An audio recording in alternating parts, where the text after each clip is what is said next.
Baik, selamat siang Bapak Ibu semuanya. Selamat siang. Baik, pertama-tama saya awali dulu dengan pengasturan Panganjali. Om Swastiastu. Om Swastiastu. Baik Bapak Ibu, hari ini pertemuan kita terkait dengan kegiatan diseminasi penerapan budaya positif. Pertama-tama izinkan saya dulu memperkenalkan diri. Nama saya Niko Mangsri Wahyudistari. Saya masuk pada CGP Angkatan 10 Kabupaten Tabanan. Dan kebetulan saya masuk di kelas 1040, yang mana fasilitator saya Bapak Ibu Sutarmo SPD MPD. Beliau bertugas di SMA Negeri 1 Manggis. Dan yang kedua, pengajar praktek saya Bapak Ibu Stimade Adiarto STMPD. Beliau bertugas di SMP Negeri 2 Karambitan. Baik, untuk diketahui. Baik, sebelum kita masuk materi, supaya lebih fresh lagi, saya awali dulu kegiatan saya dengan sebuah pantun ya Bapak Ibu. Nanti mohon dibalas dengan becik. Ada kaitannya dengan kegiatan hari ini ya. Pagi-pagi menanak nasi. J. Jangan lupa mengajak latih. J. Ayo ikuti diseminasi J. penerapan budaya positif. Oke, terima kasih kita semua.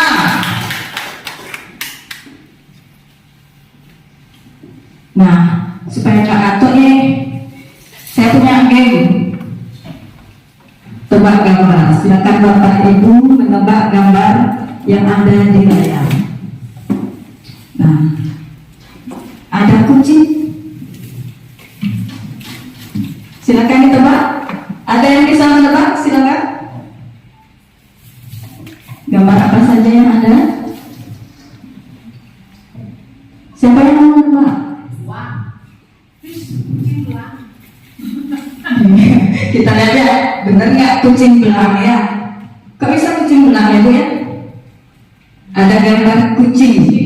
Ya, ada bel. Terus ada uang. U-nya dicoret, tinggal A-nya. Jadi ya kita lihat benar nggak ya? Iya, benar sekali. Kucing belang. Tepuk tangan untuk Bu Surya. Ada lagi.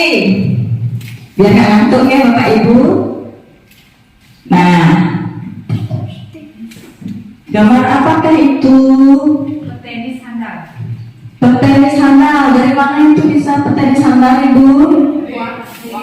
Ada pete, ada misnya, ada sandal. S-nya dicoret. Nih, kita lihat benar nggak ya? Ini benar sekali. Tepuk tangan untuk Bu Desa sini. Lagi satu. Nih. Nah, ditebak gambarnya. Gambar apakah itu? Saya bunga. Untaya bunga. Ada gambar? Bunta. Ikannya dilang. Ikannya menjadi untayan. Gambar bunga. Ya, coba kita lihat apakah benar untayan bunga? Iya. Ternyata sudah kamarnya ini ya Bu Desa Siti untuk gambar. Baik, terima kasih. Oke, kita lanjut saja ke materi supaya tidak berlama-lama. Baik, pembahasan kita hari ini terkait dengan diseminasi penerapan disiplin positif atau budaya positif. Ada 7 poin nanti akan kita bahas. Yang pertama tentang perubahan paradigma belajar. Kemudian yang kedua, disiplin positif dan nilai-nilai kebajikan universal. Yang ketiga ada teori motivasi, hukuman dan penghargaan, restitusi. Kemudian yang keempat ada keyakinan kelas. Yang kelima mengenai kebutuhan dasar manusia dan dunia berkualitas. Yang keenam terkait dengan restitusi. Nah, itu juga berkaitan dengan 5 posisi kontrol kita sebagai guru. Dan yang terakhir, restitusi berkaitan dengan segitiga restitusi. Baik, yang pertama kita akan bahas mengenai perubahan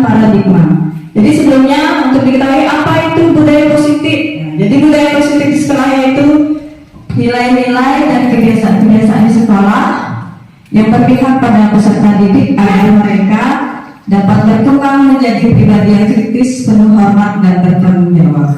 Nah, jadi penerapan budaya positif di sekolah ini harus mendapatkan dukungan dari berbagai pihak, tidak saja gurunya saja. Jadi baik itu dari guru, kepala sekolah, dan warga sekolah yang lain, dan juga dari pihak selain pihak yang dalam, dari pihak mana saja? Lagi yang harus dulu, ya Bu? Dari keluarga. Ada lagi Bu? Lingkungan masyarakat. Dari ya, benar sekali.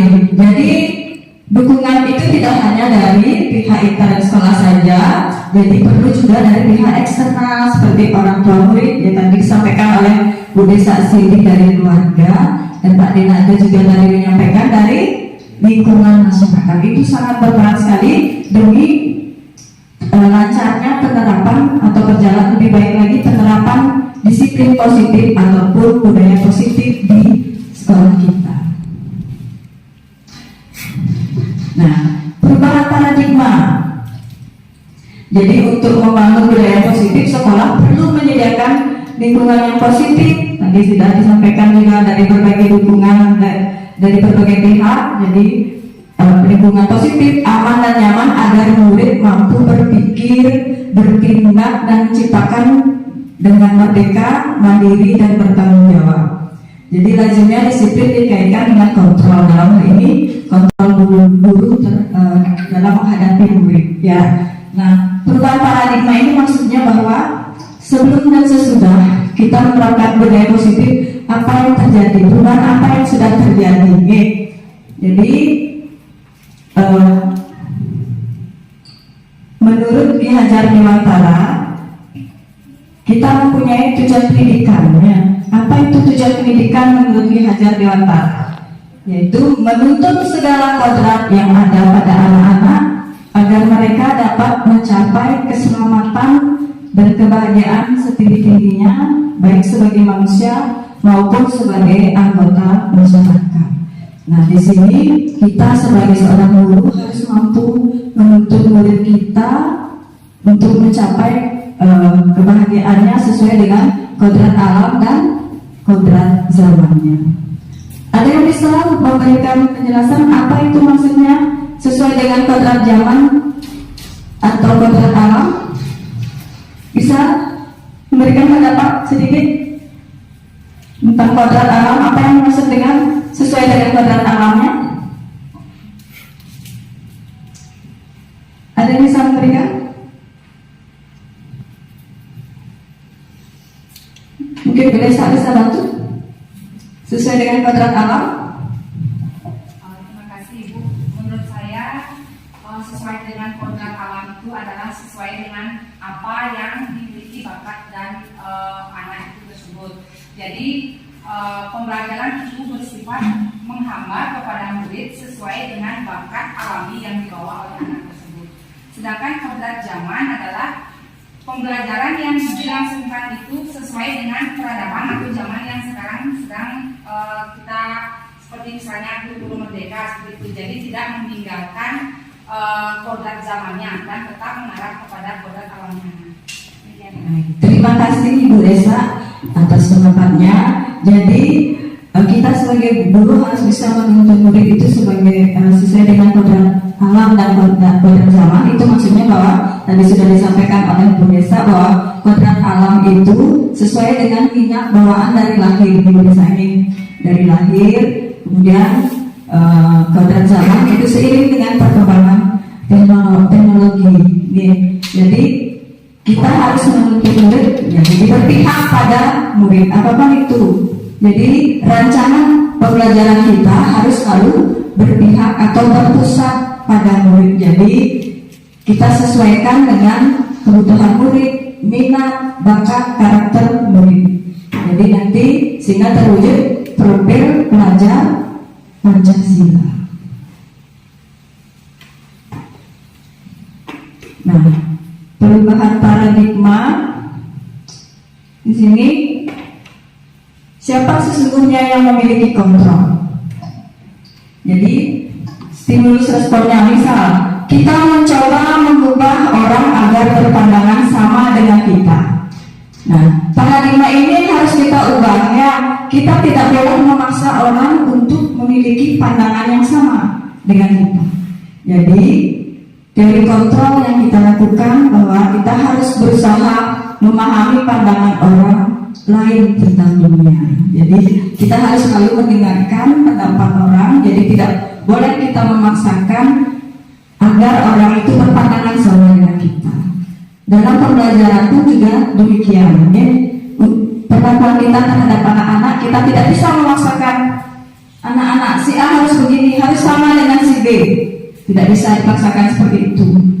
Jadi pembelajaran harus disesuaikan dengan karakter masing-masing murid, kebutuhannya seperti apa mereka, minatnya seperti apa, bakat mereka seperti apa. Jadi harus disesuaikan. Kemudian yang kedua, perilaku buruk dilihat sebagai suatu kesalahan. Nah itu perubahan atau paradigma yang sebelumnya kita selalu menganggap perilaku buruk itu dilihat dari sebagai suatu kesalahan. Jadi sebenarnya segala sesuatu itu pasti ada alasannya. Jadi kita harus menggali lagi perilaku buruk itu terjadi karena apa? Ya. Nah seperti yang kedua, teori kontrolnya, semua perilaku memiliki tujuan. Nah itu jadi apapun yang mereka lakukan tidak selalu sesuai dengan apa yang kita lihat. Jadi kita harus mengetahui apa sebenarnya penyebabnya, kenapa mereka melakukan seperti itu. Nih. Kemudian yang ketiga, kalau paradigma sebelumnya, orang lain bisa mengontrol saya. Itu. Jadi kalau sesuai dengan setelah berubah paradigma, hanya Anda yang bisa mengontrol diri Anda. Maksudnya bahwa harus ada motivasi inherent atau motivasi intrinsik dari diri kita. Jadi tidak bisa orang lain yang mengontrol kita. Jika tidak ada keyakinan dari diri kita sendiri. Jadi harus ditumbuhkan motivasi intrinsik atau internal dari diri kita. Kemudian yang keempat, saya bisa mengontrol orang lain. Itu paradigma yang terjadi sebelumnya.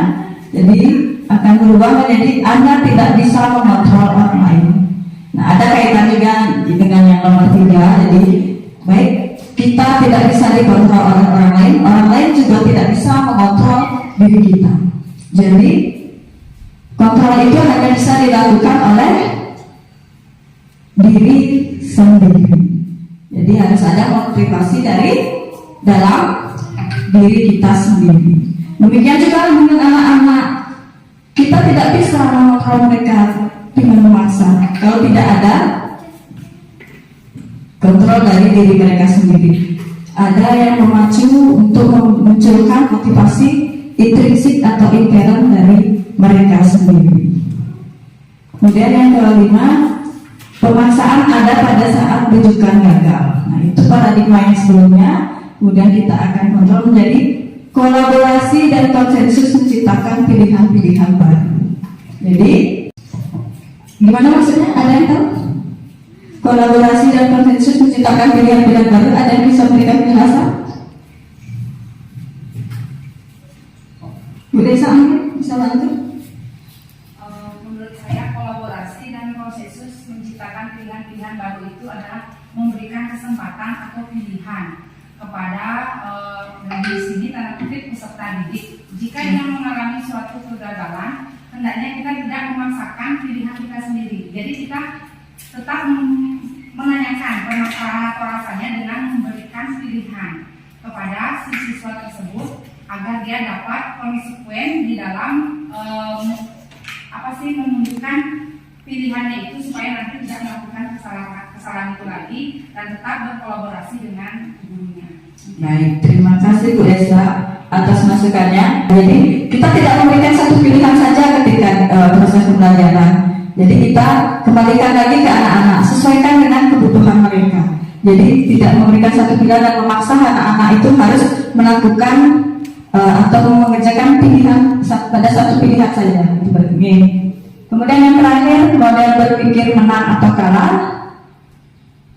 Dan paradigma yang baru menjadi model berpikir menang-menang. Apa maksudnya? Jadi tidak ada yang menang dan tidak ada yang kalah. Jadi kita harus selalu menumbuhkan pada anak-anak bahwa mereka selalu menang dan menang. Jadi tidak ada tekanan pada diri mereka, tidak ada minder, mereka selalu merasa nyaman ketika pembelajaran berlangsung.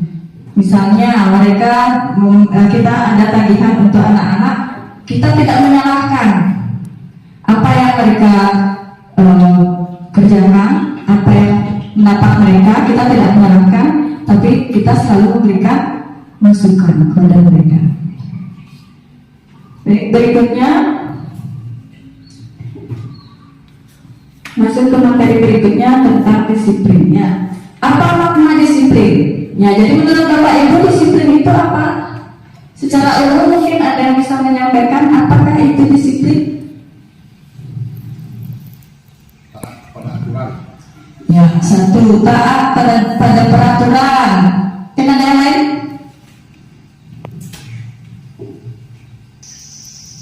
Nah, disiplinnya, disiplin adalah kemampuan memerintah diri sendiri dalam mengontrol dan menguasai diri untuk memilih tindakan yang mengacu pada nilai-nilai yang kita hargai dengan penuh tanggung jawab tanpa terperintah orang lain. Ya, jadi bisa digarisbawahi disiplin itu tidak bisa kita lakukan dengan cara memberikan perintah untuk melakukan suatu peraturan, tapi itu merupakan tanggung jawab dari diri mereka sendiri. Jadi tidak dengan paksaan, jadi sesuai dengan motivasi diri mereka sendiri untuk melakukan sesuatu. Nah, maksud dari nilai-nilai yang kita hargai adalah nilai kebajikan atau sifat-sifat positif manusia yang merupakan tujuan mulia yang ingin dicapai setiap individu.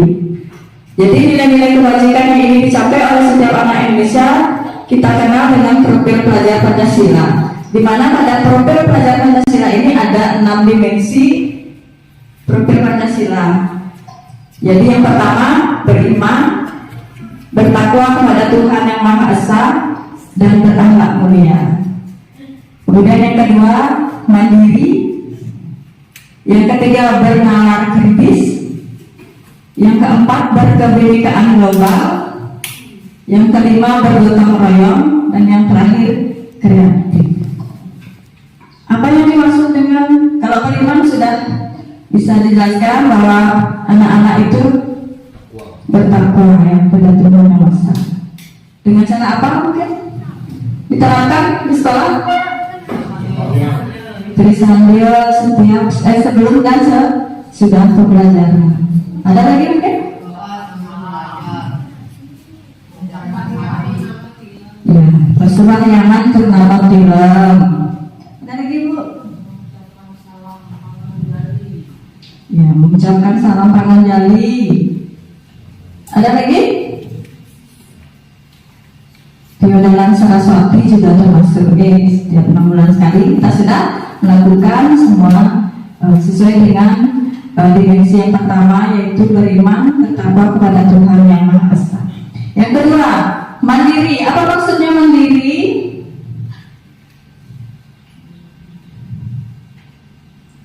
Ada yang bisa memberikan pendapatnya?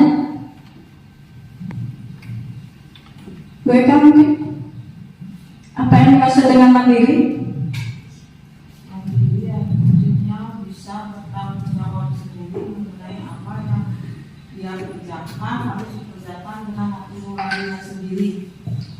Ya, betul sekali. Jadi mandiri anak-anak itu tidak tergantung pada orang lain, dia bertanggung jawab pada dirinya sendiri. Jadi dia bisa mengerjakan tugas-tugasnya secara mandiri tanpa bergantung pada orang lain. Dan bernalar kritis, apa maksudnya bernalar kritis? Penjelasan? Pak Nyaman, mungkin bernalar kritis gimana maksudnya Pak?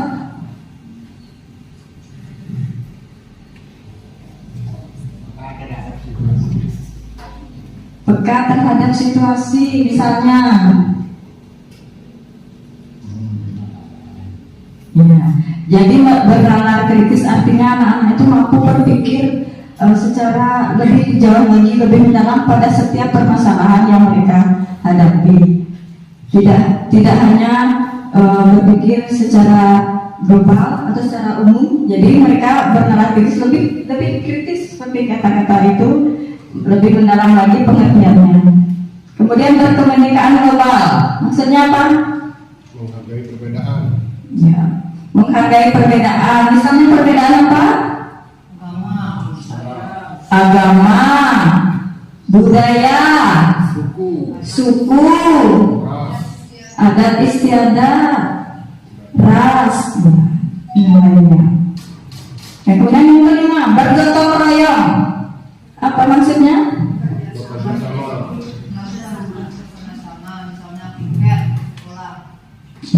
Betul sekali. Jadi bergotong royong ini banyak sekali contohnya.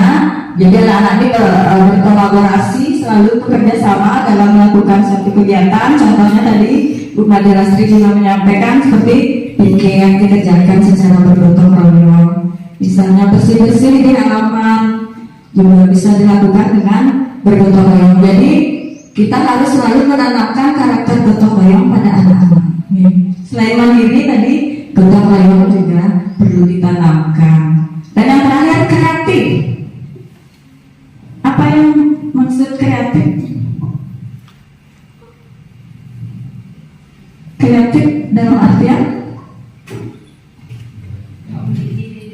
memiliki ide-ide baru, menemukan gagasan-gagasan baru. Ada lagi misal, mereka selalu ingin membuat sesuatu hal-hal yang menarik, yang lebih baru, sehingga mereka tidak merasa bosan untuk melakukan hal-hal yang sama itu saja. Oke.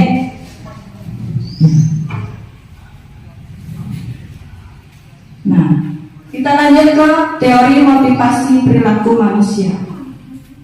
Jadi motivasi perilaku manusia ini ada dua, ada motivasi eksternal dan ada juga motivasi internal. Ya. Yang pertama untuk menghindari ketidaknyamanan atas hukuman. Jadi motivasi eksternal ini bisa saja dilakukan dengan beberapa alasan, ya, misalnya untuk menghindari hukuman. Apa yang akan terjadi apabila saya tidak melakukannya? Contoh, anak-anak itu takut dapat hukuman jika tidak melakukan hal tersebut. Itu harus kita hindari motivasi eksternal ini. Jadi motivasi itu harus mereka lakukan dengan keyakinan atau keinginan dari diri sendiri. Jadi tidak karena hukuman. Kemudian yang kedua, mereka melakukan sesuatu itu untuk mendapatkan imbalan dari orang lain. Itu juga tidak baik dilakukan oleh anak-anak. Jadi ini perlu dihindari karena hukuman, karena imbalan. Nah yang ketiga ini motivasi internal atau motivasi intrinsik yang ada yang tumbuh dari dalam diri anak-anak itu sendiri. Jadi untuk menghargai diri sendiri.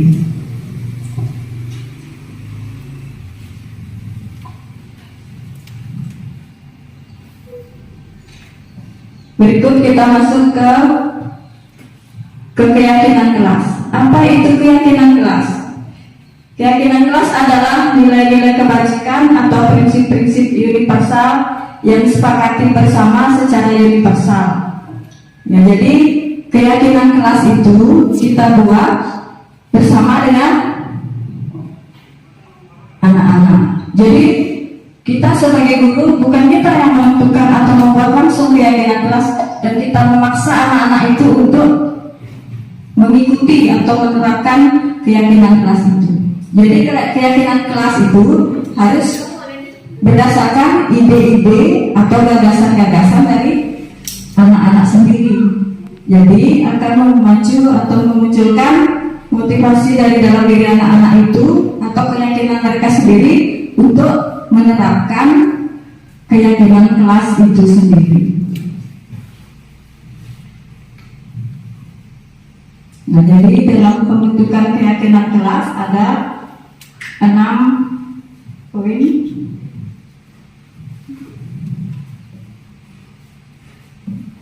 Yang harus diperhatikan, ya.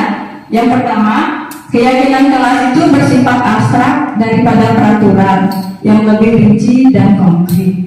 Jadi keyakinan kelas itu beranjak dari peraturan yang sudah ada.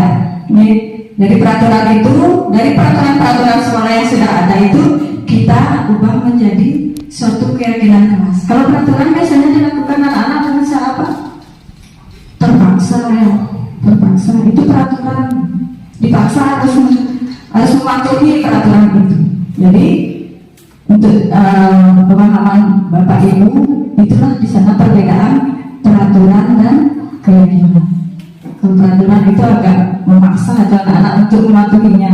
Sedangkan kalau keyakinan, karena itu berdasarkan pendapat atau ide-ide dan gagasan dari anak-anak itu sendiri, jadi secara tidak langsung akan memotivasi anak-anak itu secara intrinsik atau motivasi dari dalam diri mereka sendiri untuk menerapkannya, karena itu mereka yang membuatnya. Kemudian yang kedua, keyakinan kelas berupa pernyataan-pernyataan yang universal. Kemudian yang ketiga, pernyataan keyakinan kelas senantiasa dibuat dalam bentuk positif. Nah, ini harus digarisbawahi. Pernyataan keyakinan kelas ini harus dibuat dalam bentuk kalimat-kalimat positif. Ya, contohnya, kalau misalnya, kalau peraturan kelasnya jangan membuang sampah sembarangan, itu peraturan kelas, peraturan sekolahnya. Dan kalau diubah menjadi kalimat positif menjadi Jagalah kebersihan. jagalah kebersihan, menjaga kebersihan. Nah, itu perbedaannya.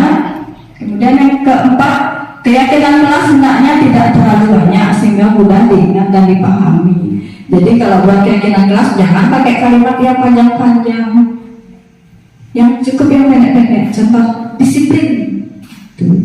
Anak itu harus disiplin. Kan mereka yang membuat keyakinan mereka harus disiplin. Mereka harus menerapkan keyakinan yang mereka buat. Kemudian ada lagi bertanggung jawab. Cukup dengan kata bertanggung jawab, menjaga kebersihan, saling menghargai, saling menghormati. Kemudian yang kelima, semua warga kelas sebaiknya ikut berkontribusi dalam membuat kegiatan kelas lewat curhat pendapat. Nah, itu artinya semua anak-anak harus berpartisipasi aktif dalam penyusunan keyakinan kelas. Jadi semua terlibat nanti di dalam kelas itu. Yang terakhir, bersedia meninjau kembali keyakinan kelas dari waktu ke waktu. Ini maksudnya gimana maksudnya?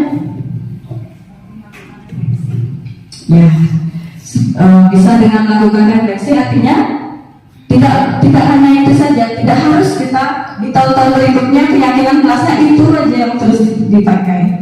Jadi setiap kurun waktu tertentu bisa diubah lagi sesuai dengan keadaan.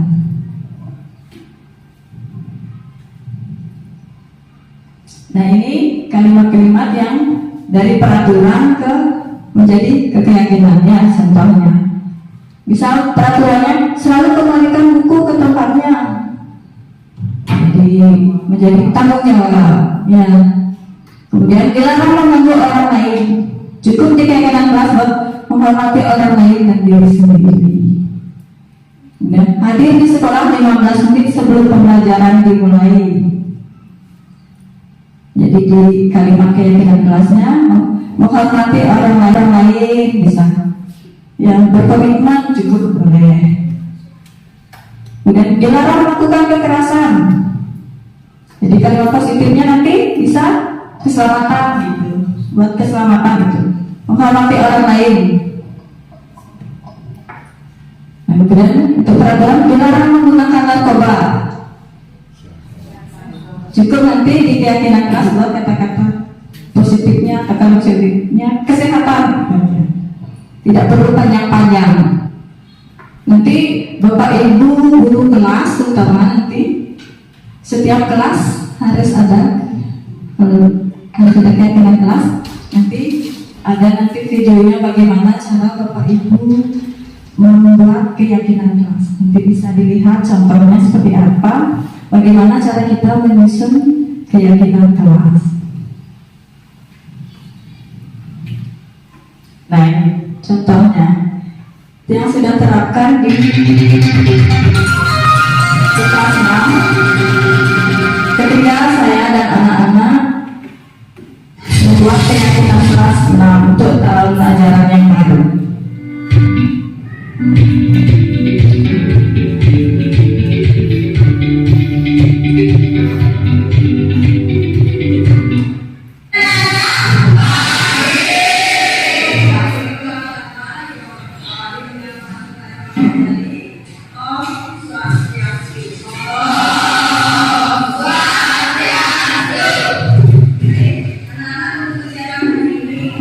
Sebelum kita mulai kegiatan, baiknya kita awali dengan berdoa supaya apa tujuan kegiatan kita hari ini bisa berjalan dengan baik.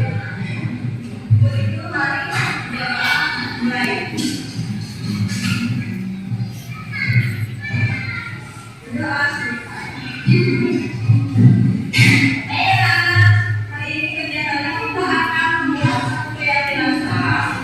Jadi itu nanti juga anak-anak untuk menuangkan ide-idenya serta gagasannya sesuai dengan keyakinan kalian masing-masing. Jadi nanti apa yang kalian tuangkan ide-ide investasi lingkungan investasi itu bisa nanti memunculkan motivasi dari dalam diri anak-anak, motivasi intuisi sehingga nanti bisa anak-anak menerapkan keyakinan keras yang sudah anak-anak buat sendiri.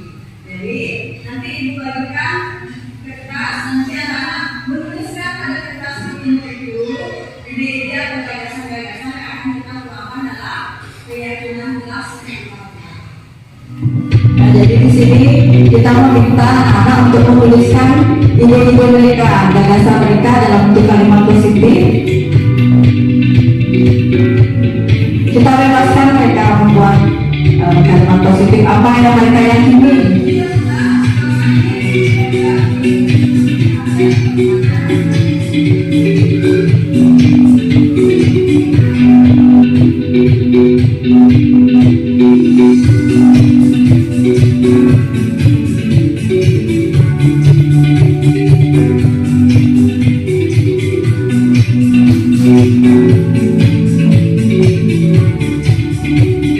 Kita minta anak-anak untuk menempelkan semua kalimat positif yang sudah mereka tuangkan dalam kertas.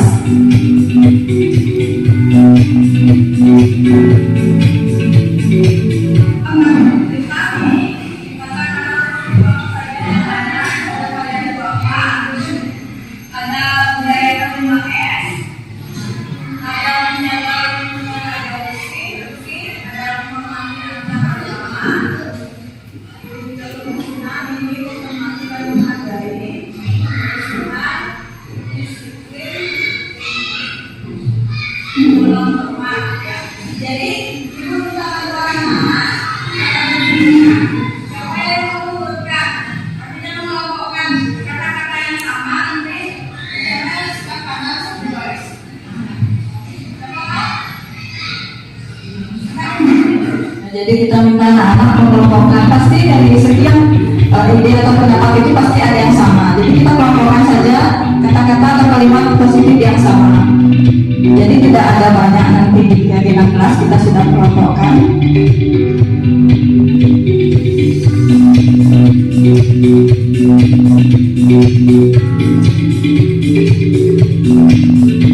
Jadi ada 6 kata-kata.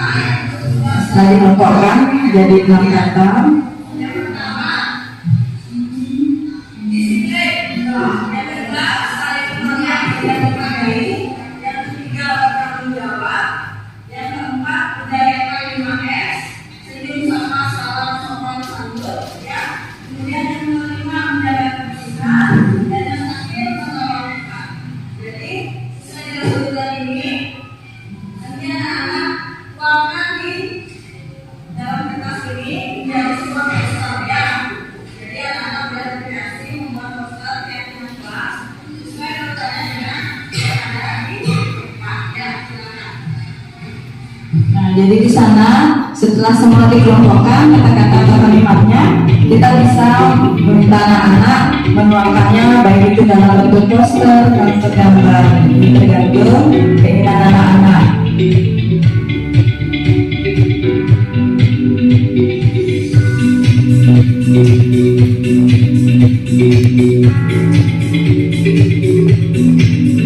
Jadi kalau sudah mereka yang membuat, mereka yang mempunyai ide-ide, jadi mereka tentu saja akan mempunyai memunculkan motivasi dari dalam diri mereka sendiri untuk menerapkan, saya loh yang buat ini, kenapa saya harus melanggar, nah seperti itu.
Jadi untuk membuat kesepakatan atau ada komitmen dari mereka, kita minta mereka semua untuk menandatangani poster yang keyakinan kelas yang sudah jadi. Jadi itu lebih membuat mereka merasa kesepakatan atau yang mereka buat lebih menjadi sebuah komitmen. Jadi mereka akan lebih yakin untuk menerapkan apa yang mereka sudah tuangkan dalam poster tersebut.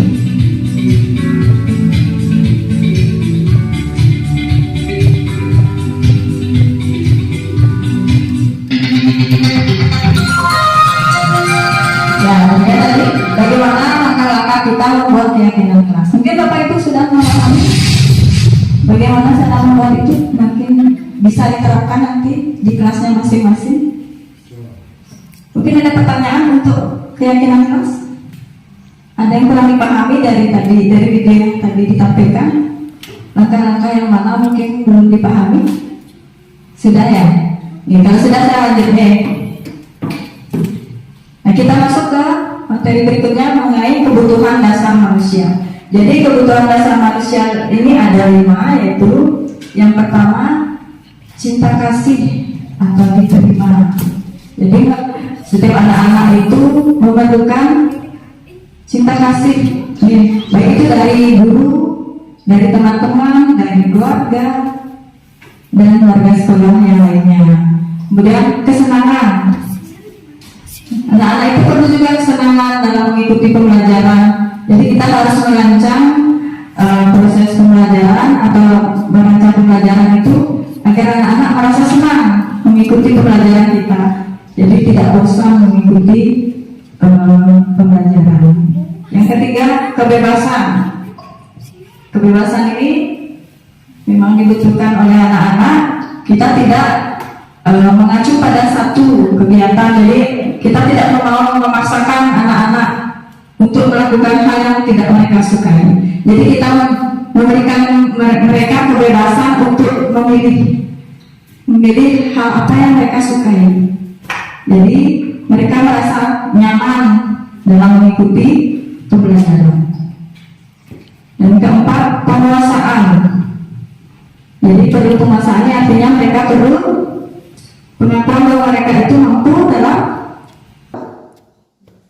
menyelesaikan tugas, ya, dalam meraih prestasi mereka, meningkatkan potensi mereka.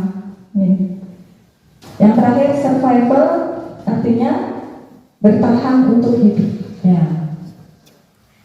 Untuk bertahan hidup apa saja yang diperlukan Bapak Ibu? Makan. Tadi kita kan sudah makan, kalau tidak nanti tidak bertahan untuk mengikuti kegiatan ini ya. Kemudian apa lagi? Selain makan? Minum. Itu temennya makan ya. Ada lagi? Ya. Kemampuan bertahan hidup juga. Apa alasannya kenapa skill itu harus ada untuk kita bertahan hidup? Itu ada misalnya alternatif lain untuk bertahan hidup. Salah satu juga ya. Jadi termasuk ke dalam kebutuhan primer kalau bertahan hidup ya. Apa saja kebutuhan primer? Sandal, pangan, papan ya. Tuh. Terus kita masuk ke posisi kontrol. Jadi sebelum nanti yang menjelaskan sedikit tentang posisi kontrol kita sebagai guru, mungkin ada baiknya Bapak Ibu menyaksikan video tentang posisi kontrol kita sebagai guru.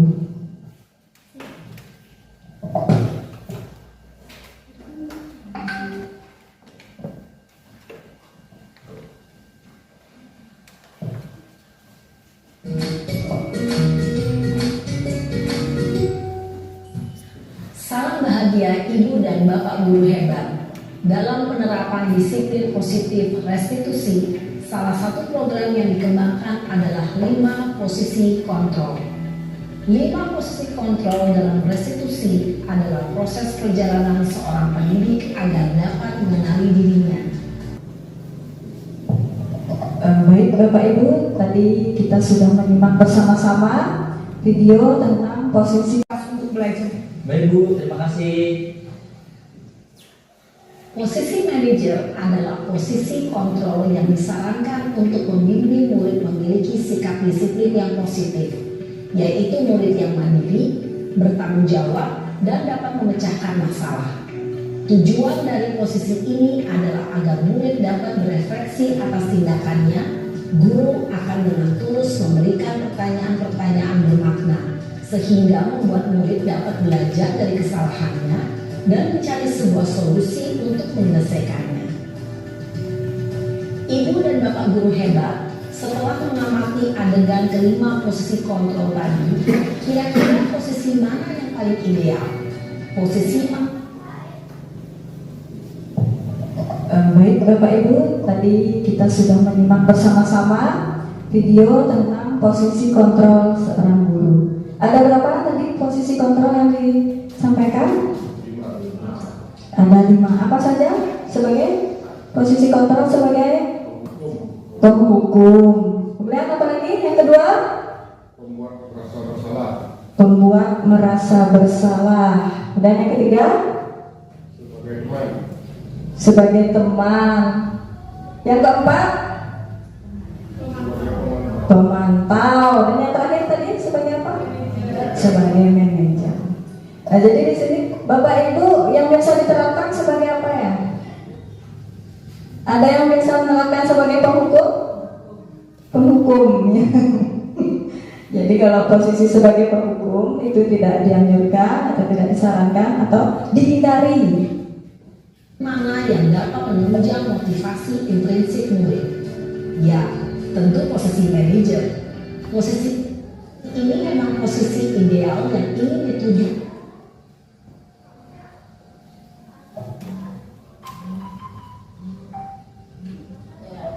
Ini ada 5 posisi kontrol guru: penghukum, pembuat merasa bersalah, teman, pemantau, dan manajer.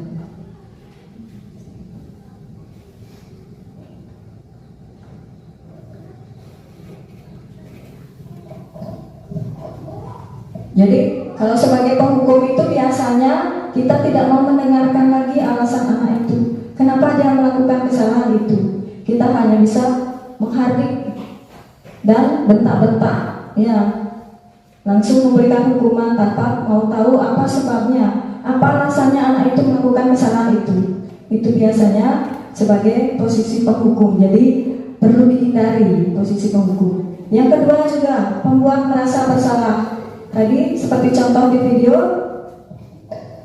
anak tersebut dibuat menjadi merasa bersalah. Apa dampaknya kalau kita membuat anak itu merasa bersalah?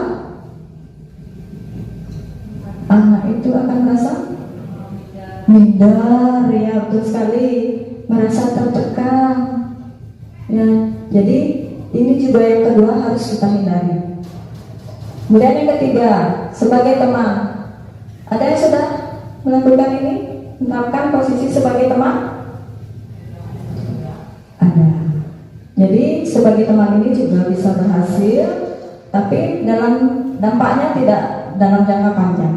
Ya, posisi teman atau pemantau ini masih bisa diterapkan atau dilakukan, namun dampaknya tidak dalam jangka panjang. Jadi tidak memunculkan motivasi intrinsik pada anak. Ya. Kemudian yang terakhir, posisi manajer. Nah, ini yang sangat disarankan untuk dilakukan. Ada yang sudah melakukan posisi manajer? Ada Bapak Ibu? Ya. Jadi kalau belum ada yang bisa menerapkan, kita juga sebagai calon guru penggerak baru akan mulai melakukan posisi manajer itu, karena kalau kita tidak mengikuti kegiatan guru penggerak ini juga kita tidak menyadari bahwa selama ini kita juga sudah melakukan beberapa posisi kontrol sebagai guru, namun posisi manajer sepertinya belum kita lakukan. Jadi posisi ini sangat dianjurkan. Nah, ini ada penghukum, nada suaranya tinggi, bahasa tubuh matanya melotot, ya, jarinya menunjuk-nunjuk, menghardik. Ada yang melakukan itu? Sudah pernah melakukan itu? Pernah. Kata-katanya terlambat lagi, pasti terlambat lagi. Tanpa ingin mengetahui apa alasan anak tersebut datang terlambat. Nah, pembuat merasa bersalah, nada suaranya memelas, halus, sedih, bahasa tubuhnya merapat pada anak, lesu. Jadi anak-anak itu merasa, oh saya salah loh melakukan ini, begitu.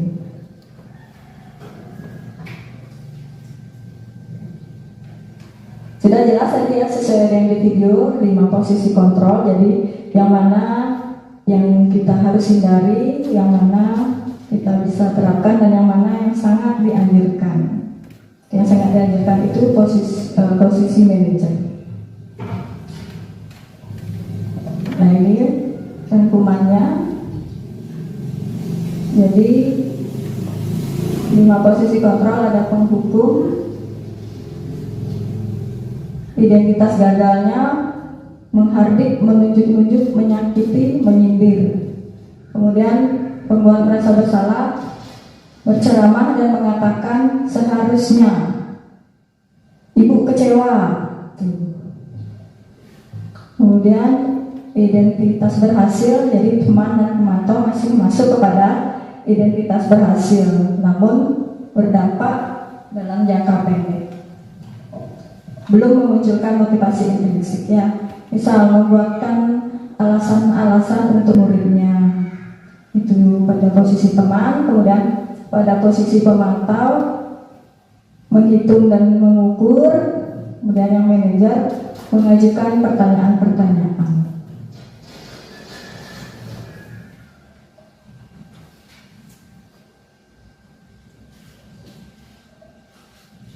Nah, ini pernyataan, saya kecewa sekali dengan kamu. Ini termasuk posisi membuat orang merasa bersalah. Kemudian yang kedua, kamu tidak pernah benar melakukannya. Itu masuk pada posisi penghukum. Kemudian, ayolah lakukan demi ibu atau bapak. Itu masuk pada posisi teman. Dan apakah kamu mau mendapatkan sikap bintang hari ini? Masuk pada posisi pemantau. Kemudian, bagaimana kamu bisa menyelesaikan masalah ini? Masuk pada posisi manajer. Dan yang terakhir, kamu selalu yang paling terakhir. Itu juga termasuk ke posisi penghukum. Nah, ini ada video nanti Bapak Ibu bisa masukkan ini ke dalam posisi yang mana nanti.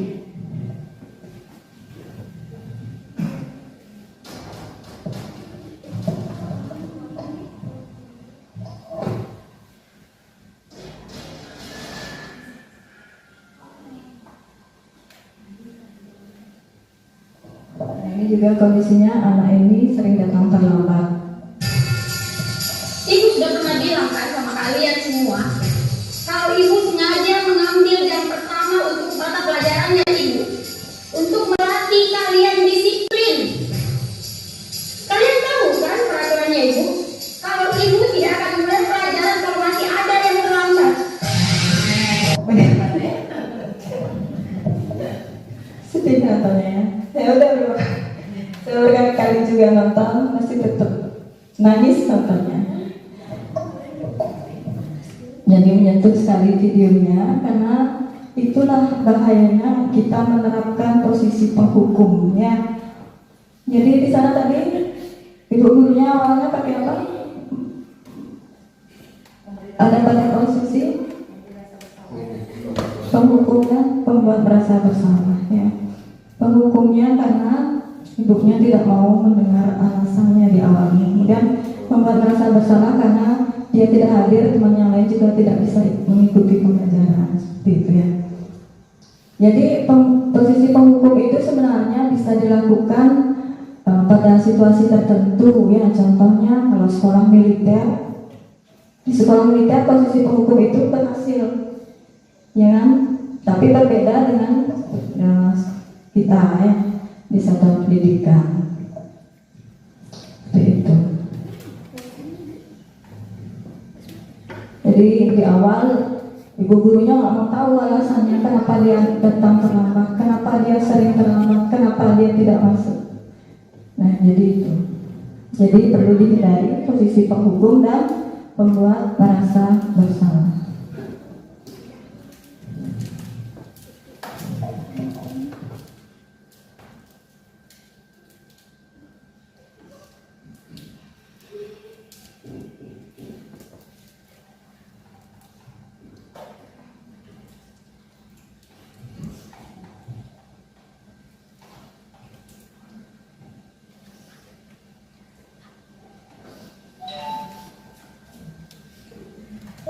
Jadi kita masuk ke materi berikutnya.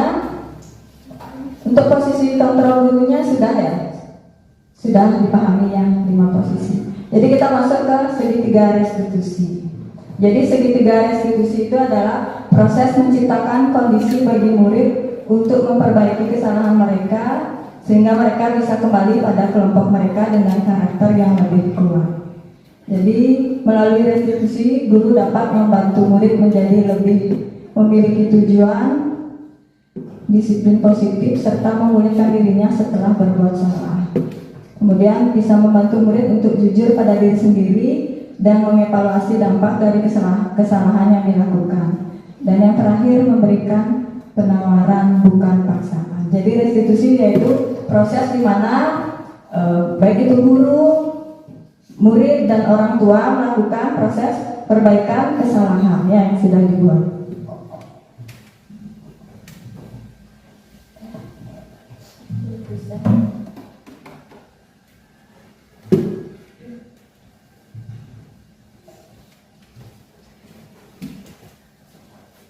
Nah ini segitiga restitusi ada 3 tahapan, yaitu yang pertama menstabilkan identitas, yang kedua validasi tindakan yang salah, dan yang terakhir menanyakan keyakinan. Jadi 3 tahapan segitiga restitusi ini tidak bisa diacak, artinya harus berurutan. Jadi dilakukan secara berurutan. Tidak boleh habis menstabilkan identitas langsung ke menanyakan keyakinan, itu tidak boleh. Jadi harus selalu berurutan. Jadi kegiatan menstabilkan identitas ini yaitu setiap orang melakukan ini dengan bukan satu-satunya yang pernah contohnya ya, kata-katanya atau kalimatnya, kamu bukan satu-satunya yang pernah melakukan ini. Nah, itu sebagai penekanan bahwa kita pada tahapan menstabilkan identitas. Bisa juga dengan kalimat setiap orang pasti pernah melakukan kesalahan. Ya, wajar saja kamu melakukan kesalahan itu, bisa juga seperti itu. Kemudian untuk validasi tindakan yang salah, di sini kita menanyakan alasan kenapa anak ini atau murid ini melakukan kesalahan. Ya, contoh kalimatnya, kamu tentu punya alasan mengapa melakukan ini. Nah, seperti pada video tadi kan tidak melakukannya validitas tindakan yang salah. Tapi terakhir tadi ketika dia si murid sudah tidak masuk, baru gurunya menanyakan alasannya. Kemudian bisa juga dengan menggunakan kata atau kalimat, adakah cara yang lebih efektif untuk mendapatkan apa yang kamu butuhkan? Nah, itu. Kemudian untuk tahapan yang terakhir menanyakan keyakinan, bisa dengan kalimat nilai apa yang telah kita sepakati, keyakinan apa yang telah kita sepakati. Itu saya, kamu ingin menjadi orang yang seperti apa? Nah, kalimat itu bisa dilakukan pada tahapan yang terakhir, yaitu menanyakan keyakinan.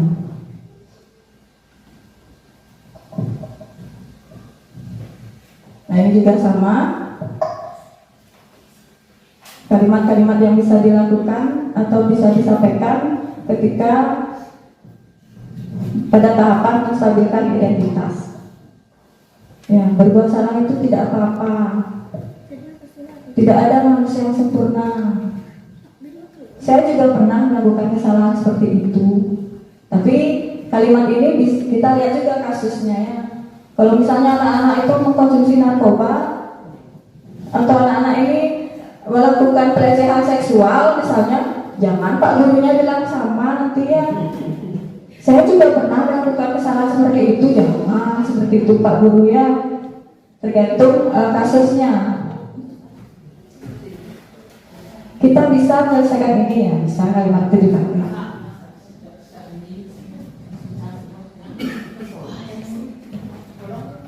Nah, kemudian tahapan yang kedua ini juga ada beberapa kalimat yang bisa Bapak Ibu gunakan pada tahapan validasi tindakan yang salah.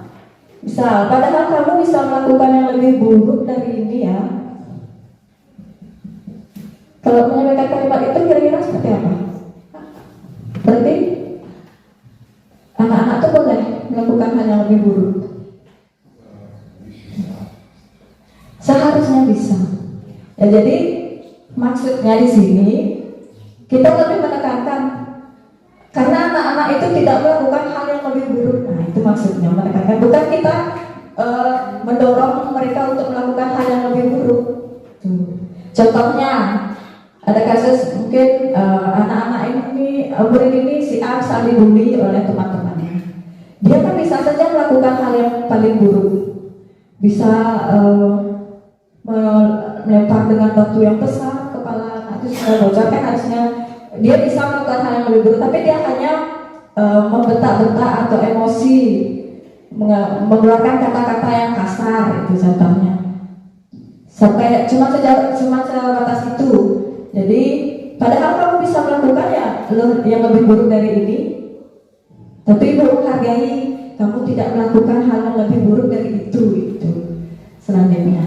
Kemudian yang kedua, kamu pasti punya alasan mengapa melakukan hal itu. Nah, seperti video tadi, harusnya ibu guru itu dari awal menyampaikan kalimat pertanyaan ini. Kenapa kamu datang terlambat? Kamu pasti ada alasan kenapa kamu datang terlambat. Nah, seharusnya ibu guru melakukan atau menanyakan hal tersebut jika dia melakukan tahapan segitiga restitusi pada tahapan validasi tindakan yang salah. Kemudian yang terakhir, kamu patut bangga pada dirimu sendiri karena kamu telah melindungi sesuatu yang penting buat kamu. Artinya, dia mempertahankan sesuatu yang dia miliki. Jadi itu alasannya. Kemudian berikutnya, tahapan yang terakhir menanyakan keyakinan. Bisa menyampaikan dengan kalimat apa yang kita percaya sebagai kelas atau keluarga. Nah, kalau sebagai kelas itu keyakinan kelas yang mana? sudah kamu langgar gitu misalnya. Karena kan pada materi tadi keyakinan klaster itu semua dituangkan ide-ide dan gagasan anak-anak. Jadi jika dilanggar, kita menanyakan kembali keyakinan yang mana yang sudah kamu langgar. Kemudian bisa apa nilai-nilai umum yang telah kita sepakati.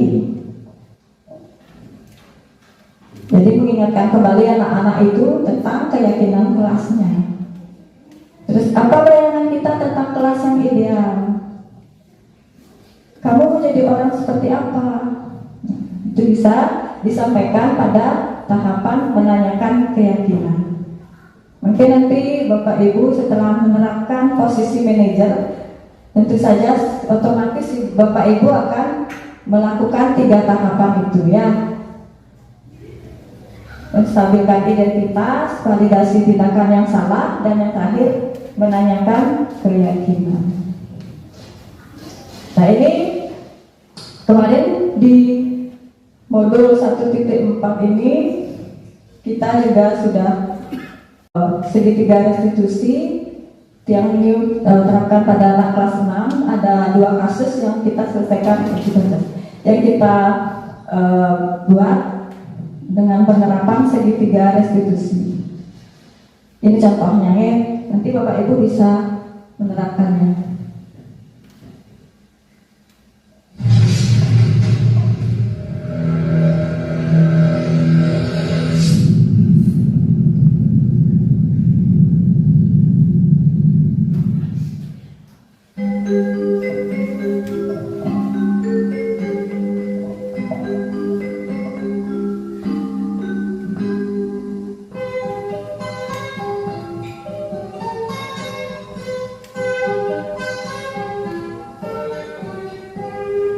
Pagiku cerah, matahari bersinar, ku gendong tas merahku di pundak. Selamat pagi semua, ku nantikan dirimu di depan kelasmu, menantikan kami. Ku kesayangan, ku tercinta, kakakmu akan jadinya aku. Tak bisa baca tulis, mengerti banyak hal, guru-guru terima kasihku. Nyatakan diriku, kadang buatku marah, namun segala maaf. Nah ini kasus pertama di mana Alim tidak sengaja telah merobek buku Gita. Alim sudah minta maaf pada Gita, bukannya memaafkan. Gita malah mengasuh teman-teman supaya tidak mengajak Alim. Ya, jadi Alimnya emosi.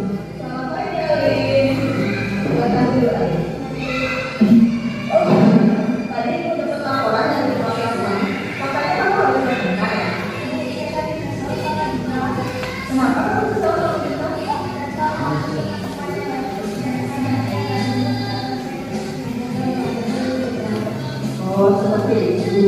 Wajar saja kamu kesal sama Gita. Ibu pun kalau diberi kamu juga bisa memaafkan Gita. Apa yang tidak kamu lakukan?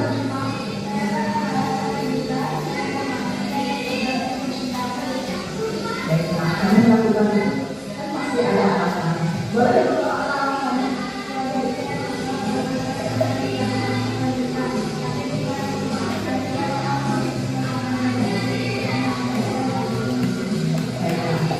Wajar saja kamu marah dan kesal pada Gita. Tapi ibu sangat menghargai kamu tidak mengambil tindakan yang lebih lagi seperti memukul Gita. Ibu juga menghargai kamu langsung memaafkan. Menurut kamu, apakah tindakan kamu ini sudah sesuai dengan keyakinan kelas Gita? Dengan proses yang sudah kamu langgar? Nah, saling menghormati dan tidak berkata kasar pada teman-teman. Apakah menurut kamu kayak gitu atau tidak?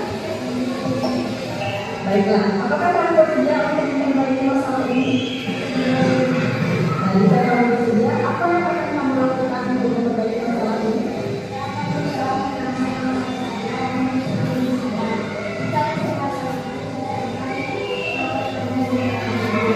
Ya, pas sekali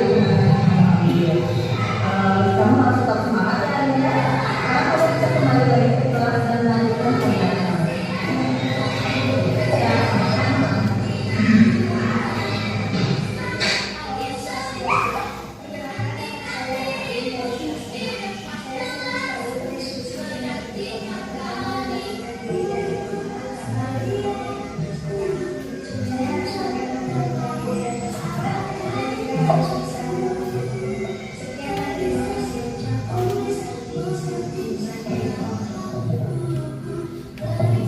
Ini kasus kedua. Ola sering datang terlambat ya, sehingga banyak pelajaran yang tertinggal karena dia terlalu sering bergadang bermain HP.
Nah, dari video tadi ada 2 kasus ya yang kita sudah terapkan melalui segitiga restitusi.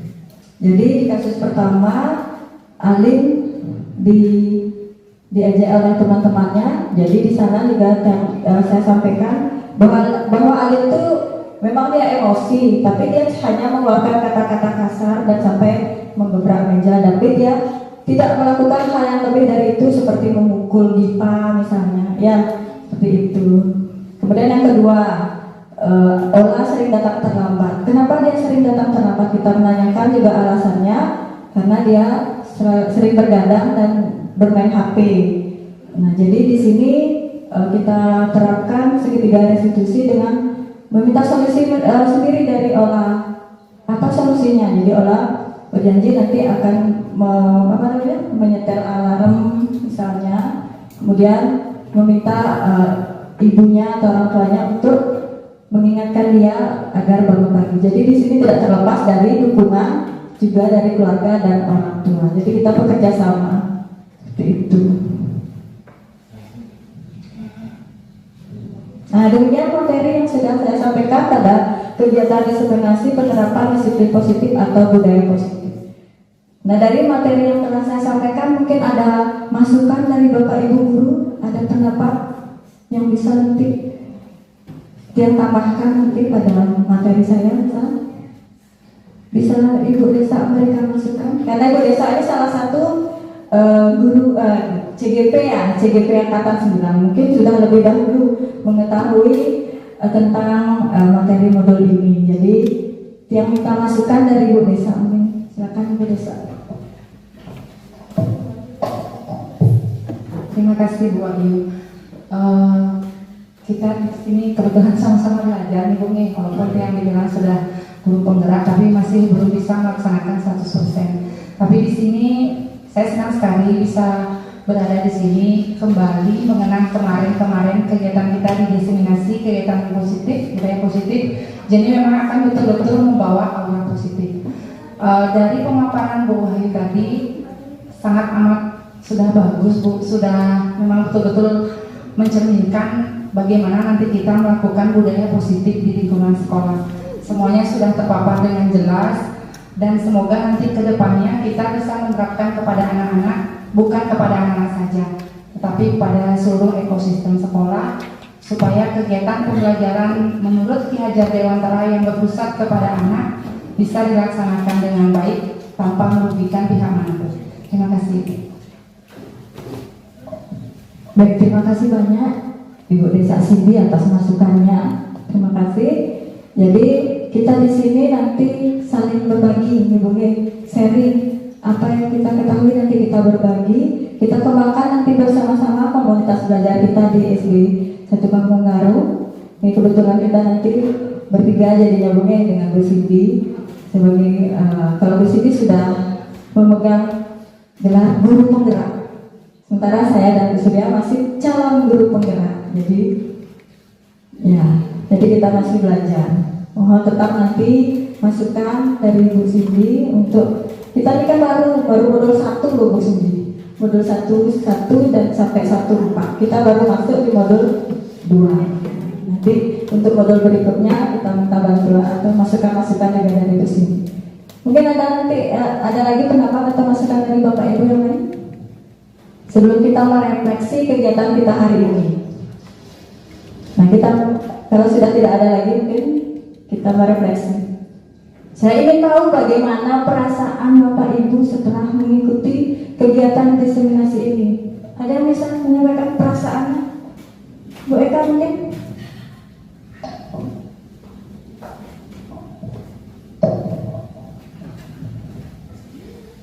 Terima kasih atas waktu yang diberikan. Menurut perasaan saya merasa senang sekali mengikuti kegiatan ini karena bisa menambah pengetahuan saya dan saya mengerti itu tadi tentang posisi guru kontrol yang mana yang harus saya terapkan di sini. Itu saya menurut pendapat saya. Baik, terima kasih Bu Eka atas pendapatnya. Perasaannya Bu Eka katanya senang sekali mengikuti kegiatan ini. Jadi Bu Eka lebih menambah pengetahuan dan wawasannya ya. Jadi Bu Eka tadi sudah tertarik dengan 5 posisi kontrol guru. Jadi Bu Eka bisa memilih nanti posisi yang mana. Jadi yang boleh diajarkan posisi manajer ya Bu ya. Jadi kita bisa menerapkan segitiga restitusi. Nah, ada lagi mungkin perasaannya seperti apa setelah mengikuti kegiatan ini? Ada yang mau menyampaikan lagi? Ya, jika tidak, berikutnya target selanjutnya. Target saya selanjutnya adalah apa? Yang kedua sudah ya? Belum ya? Yang kedua, sorry. Yang kedua, setelah mengikuti materi pembebasan atau diseminasi pada hari ini, saya jadi paham bahwa artinya apa pemahaman yang bisa dimasukkan pada hari ini? Ada yang bisa memberikan pendapatnya? Pak Den?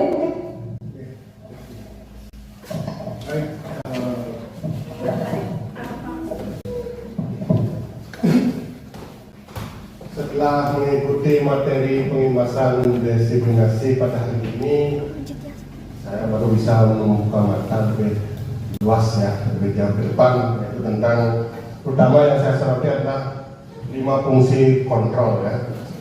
Ya, 5 posisi kontrol. Yaitu dimana kita sebagai seorang guru itu ternyata harus ada tahapan-tahapan di dalam penyelenggaraan pembelajaran pertama dalam hal kasus atau masalah yang dihadapi anak dengan banyaknya pemaparan tadi dan juga contoh-contoh cerita maupun film yang sudah disajikan sangat bermanfaat bagi kami semua, terutama dalam hal penerapan posisi kontrol guru. Baik, terima kasih itu saja.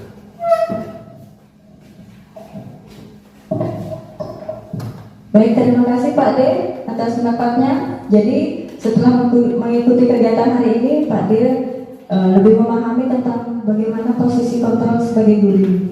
Ya, jadi dari beberapa video juga ada contoh-contohnya, kasus yang mana gitu ya, yang mana masuk sebagai apa tadi Pak De, 5 posisi kontrol, yang mana sebagai penghukum, yang mana sebagai pembuat merasa bersalah, yang mana sebagai teman, pemantau, dan yang terakhir sebagai manajer. Kembali lagi yang dianjurkan posisi manajer. Nah yang terakhir, sebelum kita mengakhiri kegiatan hari ini, target saya selanjutnya adalah apa tindakan selanjutnya yang Bapak Ibu akan lakukan setelah mengikuti kegiatan ini. Ada yang bisa memberikan pendapatnya? Boleh silakan. Menurut target saya selanjutnya adalah kebetulan kemarin waktu saya CDP saya masih di TK ya Ibu ya, dan sekarang setelah memegang sertifikat GP saya di SD, jadi belum tuntas saya praktek baiknya di TK. Target saya di sini adalah saya ingin berbagi praktek baik, ingin berbagi budaya positif bersama-sama di SD Negeri 1 Panggung Karung supaya mewujudkan pembelajaran yang berpihak kepada murid. Terima kasih. Baik, terima kasih Bu Desa Cindy. Jadi dari targetnya Bu sini nanti berbagi di SD 1 Panggung Karung tentang praktek baik yang sudah Ibu Cindy lakukan. Jadi terima kasih Bu Cindy atas pendapatnya. Baik, dengan berakhirnya, jika tidak ada lagi, ada mungkin pendapat lagi? Tidak ya. Jika sudah tidak ada lagi, maka terima kasih Bapak Ibu semua atas kehadirannya hari ini pada kegiatan diseminasi penerapan disiplin positif atau budaya positif yang sudah saya sampaikan tadi. Mohon maaf yang sebesar-besarnya jika selama kegiatan ada hal-hal yang kurang berkenan ya, selama yang menyampaikan materi mungkin ya. Terima kasih juga atas partisipasi aktif dari Bapak Ibu guru semua. Baik, untuk itu kegiatan ini saya akhiri dengan Param Santi. Om Santi Santi Santi Om. Tepuk tangan untuk kita semua.